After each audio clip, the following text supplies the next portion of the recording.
खड़गे साहब आपका समय आएगा। गार्गे जी, सभापति going to get your time. Please wait. गार्गे ji, you are going to get your time. Please wait. Let him speak.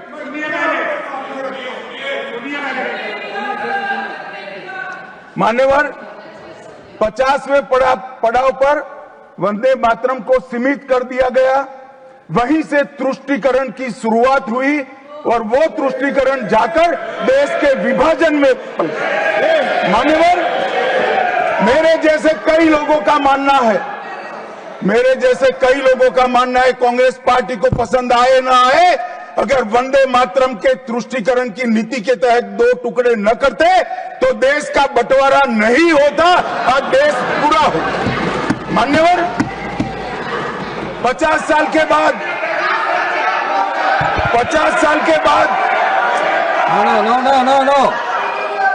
No, nothing will go on record except Honorable Minister's speech. Please. मान्यवर, 50 साल के बाद वंदे मातरम 100 साल का हुआ।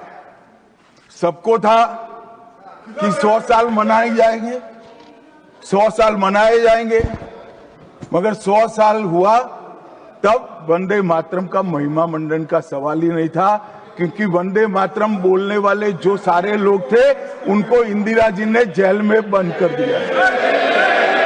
इस देश में आपातकाल लगाया गया। विपक्ष के लाखों लोगों को, लाखों समाज सेवियों को, स्वयंसेवी संगठन के लोगों को जेल में भर दिया गया।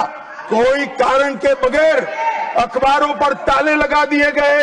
यहां तक कि आकाशवाणी में उस वक्त एक ही माध्यम था, आकाशवाणी में किशोर कुमार की आवाज ही नहीं आती थी, ड्यूएट गाने भी लता जी की आवाज में ही आते थे। मान्यवर, पूरे देश को जब वंदे मातरम 100 साल का हुआ, पूरे देश को बंदी बनाकर रख दिया।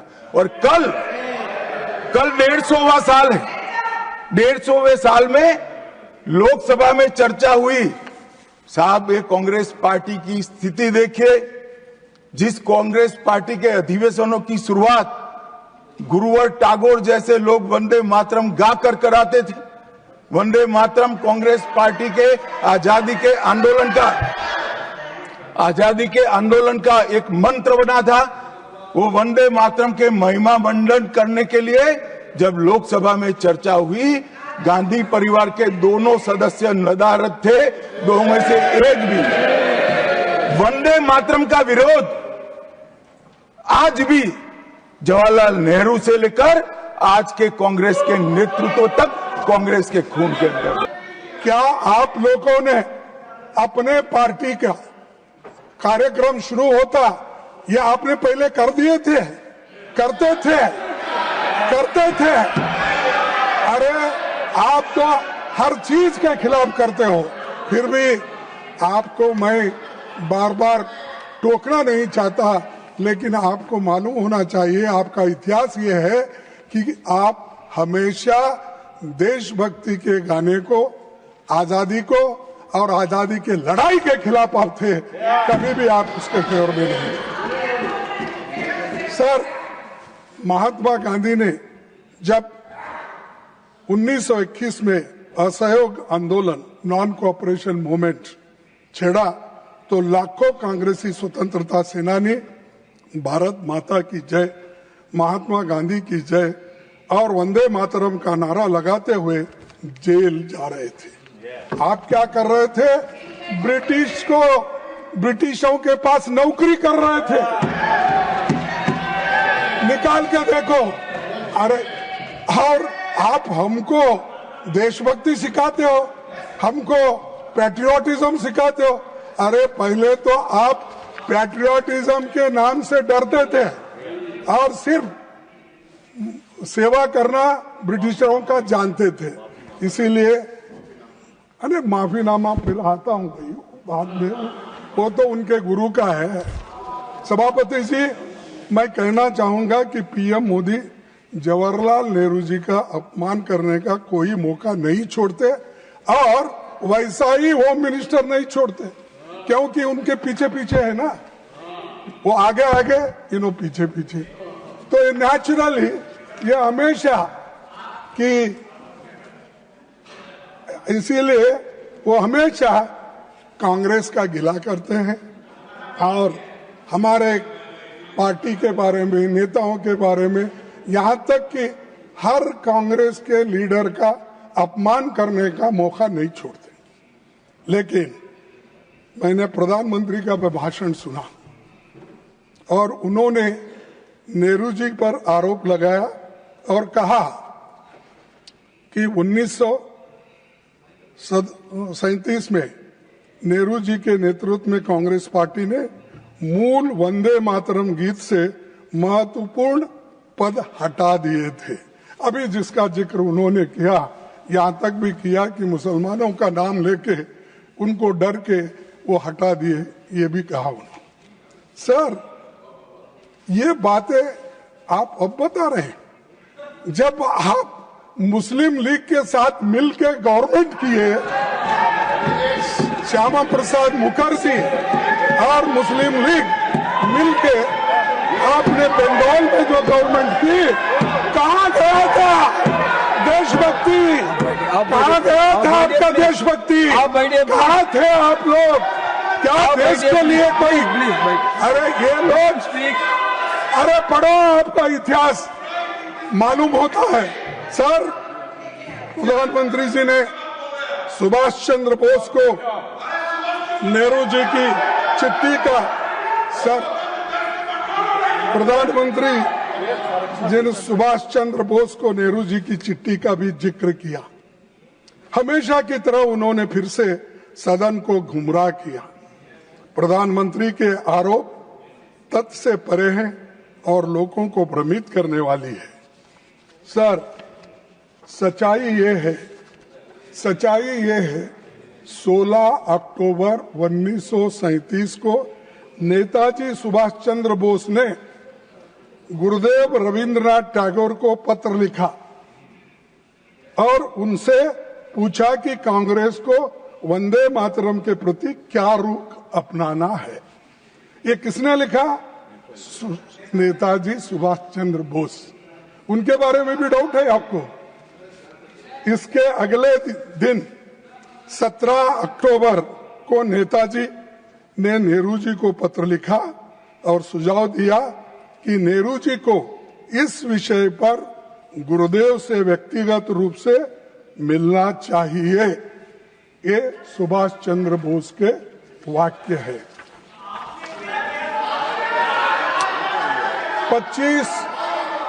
25 अक्टूबर 1937 को नेहरू जी गुरुदेव रविंद्रनाथ टैगोर से मिले और 26 अक्टूबर 1937 को पत्र लिखा, जिसमें मैं कोट करता हूं कि एग्जिबिट 1 मैं इस सदन के पटन पर रखता हूं, वो ताकि अच्छा ढंग से वो पढ़ ले। मैं कौन है नहीं यहाँ पर, कोई रहता नहीं पटन, अरे कौन नहीं आया, ये पटन में रखता हूं और मैं कोट करता हूं रविंद्रनाथ टैगोर जी ने क्या कहा। In offering my own opinion about it, I am reminded that the privilege of originally setting its first stanza to the tune was mine. To me, the spirit of tenderness and devotion expressed in its first portion, the emphasis it gave to beautiful and beneficent aspects of our motherland, made a special appeal, so much so that I found no difficulty in disassociating it with the rest of the poem. पढ़ो और एक बार। I found no difficulty in disassociating it with the rest of the poem.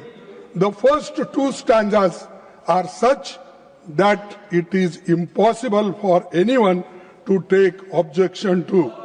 Remember, we are thinking in terms of national song. Remember, Please, आप बैठिए. we are thinking in terms of national song for all India. This is Rabindranath Tagore's words. Are you against it? You want to condemn this? This is Rabindranath Tagore's stanza. He accepted it and that is continued. सभापति जी, सच्चाई ये है कि Congress working committee ने 28 अक्टूबर 1937 को गुरुदेव की इन्हीं शब्दों को सर्वसम्मति से पारित किया. कहां पर? तो ये जो इस प्रस्ताव पर सहमति व्यक्त करने वालों में प्रमुख नेताओं के नाम है, पढ़ता हूं. महात्मा गांधी जी, आपको ऑब्जेक्शन है? मौलाना आजाद जी, पंडित नेहरू जी, नेताजी सुभाष चंद्र बोस जी, डॉक्टर राजेंद्र प्रसाद जी, सरदार पटेल जी, जेपी कृपलानी जी, गोविंद वल्लभ पंत जी, ये सभी नेता लोग एक सहमति से उन्होंने कहा ये कांग्रेस वर्किंग कमेटी के प्रस्ताव प्लीज. और ये प्रस्ताव में क्या है? The committee wishes to point out that the modern evolution of the use of the song as part of national life is of infinitely a greater importance. Therefore, the committee recommends that wherever Vande Mataram is sung at national gatherings, only the first two stanzas should be sung. With perfect freedom to organize to sing any other song of unobjectionable character can be sung. ये working committee में मंजूर हुई. क्या नेहरू जी अकेले थे? क्या गांधी जी नहीं थे? सुभाष चंद्र बोस नहीं थे? कृपलानी नहीं थे? मदन मोहन मालवीय नहीं थे? आजाद जी नहीं थे? इनका अपमान कर रहे हो आप, इन सब का अपमान कर रहे हो. और ये सभी बड़े नेताओं का सम्मिलित निर्णय था. फिर नेहरू जी को अकेले क्यों टारगेट करके प्रधानमंत्री वही बार बार बोलते हैं, यहाँ होम मिनिस्टर बोलते हैं. और इसका एक प्रति भी मैं आपके सामने रखूंगा. नंबर 2 यहाँ है. सर देख, ये दूसरा नंबर है, मैं ये भी पठन पे रखूंगा. प्लीज ये पढ़ लीजिए, क्योंकि आप नहीं पढ़े होंगे कांग्रेस का इतिहास. सिर्फ आप गोलवरकर का, मनुस्मृति का ये किताबें पढ़े हैं, ये भी जरा पढ़ो, इसीलिए मैं आपको दे रहा हूं. सर, इस मुद्दे पर एक नया विवाद खड़ा करके मोदी जी ने न केवल राष्ट्रीय नायकों का बल्कि विशेष रूप से गुरुदेव रविंद्रनाथ टैगोर का भी अपमान किया. यह नेताजी सुभाष चंद्र बोस का भी अपमान है, जिन्होंने वंदे मातरम को स्वतंत्रता संग्राम की धड़कन बना दिया. और उसी पूरी पीढ़ी का भी अपमान किया जिसने जेलों की यातनाएं नहीं सही, लाठियां खाई और इस गीत को अपने हृदय में रखकर देश के लिए प्राण न्यौछावर कर दिए. इसीलिए मोदी जी को, आपको देश से माफी मांगना चाहिए, जिन्होंने देश के आजादी के लिए लड़ा, अपनी जान दिया और सैकड़ों दिन जेल में रहे और हर तरीके की मुसीबत झेले. और भगत आज कुछ किए बिना, आप ना लड़े, कुछ भी नहीं, फुकट में आके बैठे हैं और आज ये बात बोल रहे हैं. और आजादी लाए हम तो इसीलिए ये लोगों को उसका ये मालूम नहीं है वैल्यू. सर, सभापति जी, मैं सदन को याद दिलाना चाहूंगा कि हिंदू महासभा और आरएसएस ने स्वतंत्रता संग्राम में भाग नहीं लिया था। यही नहीं, उन्होंने भारत के संविधान की प्रतियां भी जला दी थी। उन्हें आपत्ति थी कि जो बाबा साहब अम्बेडकर ने संविधान बनाया था वो मनुस्मृति पर आधारित नहीं था, इसीलिए हम उसको मान्यता नहीं देंगे। और यहीं पर उसको जलाया गया दिल्ली में। उन्होंने महात्मा गांधी, पंडित नेहरू और अंबेडकर के पुतले यहीं रामलीला मैदान पे जलाए। ये इतिहास है, आप पढ़िए। और जो संविधान को मानने वाले नहीं हैं और हमसे बार बार कहते हैं कि तुम क्या किए, तुम क्या करें, क्या तुम्हारे घर में नौकरी करना, क्या किए देश के लिए करें। हमारे लोग मरे, जेल में गए। सर, भारत के संविधान लागू होने के 2 दिन पहले, सर ये सुनने की बात है, भारत के संविधान लागू होने के 2 दिन पहले 24 जनवरी 1950 डॉक्टर राजेंद्र प्रसाद जी ने ये कहा था, the composition consisting of words and music known as Jana Gana Mana is the national anthem of India. And the song Vande Mataram, which has played a historic part in the struggle for Indian freedom, shall be honored equally with Jana Gana Mana and shall have equal status with it. ये हमारे भूतपूर्व, हमारे राष्ट्रपति जी का है, इसको भी आप नकारते हैं। अरे जो चीजें इतिहास के पन्नों में आए हैं, तारीख लिखा है, उस तारीख को भी आप मानने वाले नहीं हैं। तो मेरे को समझ में नहीं आ रहा किस चीज को मानते हैं। क्या हिटलर के बुक को मानते हैं, किसके लिए? और हमेशा आपकी आदत हो गई है कि कांग्रेस को गालियां देना और नेहरू जी को टारगेट।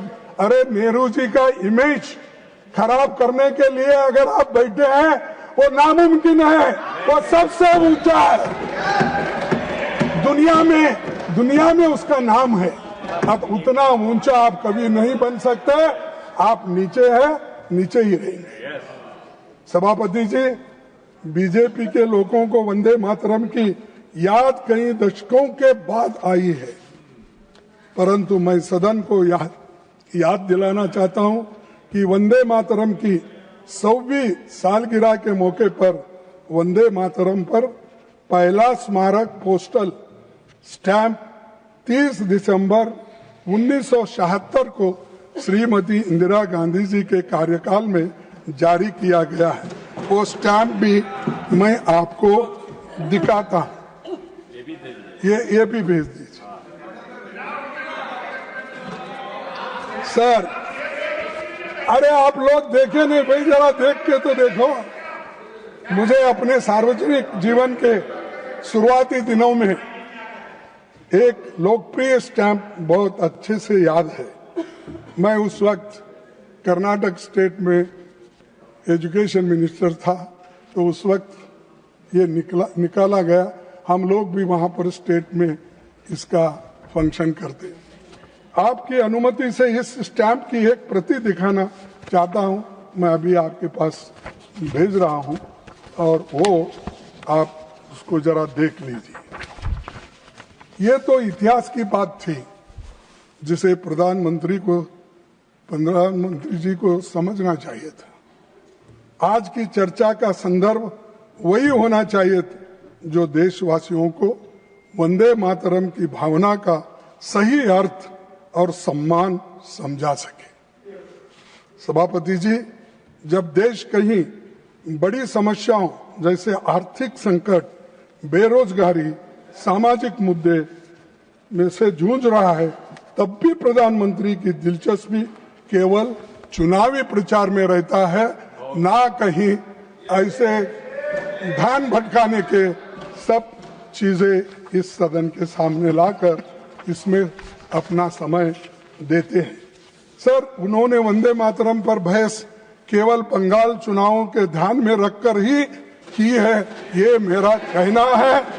ये उसी लिए तो आपने ये की। इस गलत फहमी में न रहे कि गुरुदेव रविंद्रनाथ टैगोर पर हमला करके असली मुद्दों से ध्यान हटाया जा सके, ये नहीं हो सकता। इस सदन का उद्देश्य यही होना चाहिए कि देश के सामने मौजूद ज्वलंत मुद्दे पर ध्यान केंद्रित किया जाए, क्योंकि भारत माता को सच्ची श्रद्धांजलि तभी होगी जब ये संसद जनता के मुद्दों और उनके समाधान के बारे में बहस करे। ये मेरा कहना है अध्यक्ष महोदय, इसीलिए मैं ये बातें उनके सामने रखी है। और दूसरी, सभापति जी, मुझे विशेष रूप से इस सरकार द्वारा भारतीय रुपये गिरते मूल्यों के बारे में कुछ बताना है, क्योंकि $1 की कीमत अब 90 रुपीस, 90 रुपए, इतना गिरा, अब वो नीचे गया। और आपके नेता, जब आप होम मिनिस्टर थे, आपके नेता जो चीफ मिनिस्टर थे, उन्होंने उस वक्त क्या कहा था, ये सुनने की जरा थोड़ी सी टॉलरेंस रखो। जब देश के सामने आर्थिक चुनौतियां खड़ी है, तब वंदे मातरम जैसे राष्ट्रगीत को लेकर राजनीतिक बहस करना केवल ध्यान भटकाने का प्रयास है। असली देशभक्ति वही है जो रुपए की गिरती कीमत और आम जनता की परेशानियों जैसी समस्याओं का समाधान ढूंढे, न कि केवल सिंबॉलिक और भाषणों तक सीमित रहे। आज के प्रधानमंत्री जी थे मोदी जी, और गृह मंत्री जी भी थे उस वक्त हमारे शाह साहब, और 212 में इस मुद्दे पर उन्होंने क्या कहा। इस मुद्दे पर उन्होंने कहा, देश जानना चाहता है किस मुद्दे पे, रुपए की कीमत जो घट रही है और डॉलर जो बढ़ रहा है कीमत उसका। उस वक्त क्या कहा मोदी जी ने, आपको तो मालूम होगा क्योंकि आप तो प्रमुख सलाहकार है और प्रमुख एग्जीक्यूटिव, प्राइम एग्जीक्यूटिव करने वाले नेता है, तो आपको तो पहला चाणक्य, क्या ठीक है, तो इधर भी एक चाणक्य बैठा है, इधर भी